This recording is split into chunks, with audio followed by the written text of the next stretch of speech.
Hello நண்பர்களே, குடும்பம்னு இருந்தால் அண்ணன், தங்கச்சி, அக்கா எல்லாருக்கிட்டையும் சின்ன சின்ன சண்டைகள் போடுவோம்.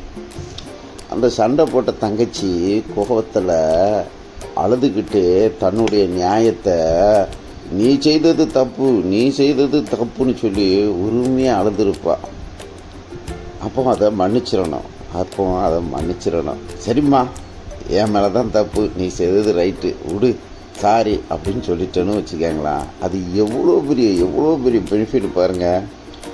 நான் சென்னையிலேருந்து ஊருக்கு போயிருந்தேன். என் தங்கச்சி என்னை பார்க்குறக்க வந்துக்கும்போது எத்தனை பொருட்களை வாங்கிட்டு வந்து சமைச்சு அவள் பாசத்தை வெளிப்படுத்தினதை நினச்சாலே தங்கச்சிங்க கிட்ட, அக்கா கிட்ட, மனைவி கிட்ட, மச்சிஞ்சிக்கிட்ட ஏதாவது ஒரு சூழ்நிலை சண்டை போட்டாலும் உடனே மன்னிச்சிடணுங்க. மனசில் வைக்கவே கூடாது. பாசத்தை பாருங்கள், எத்தனை அன்பு.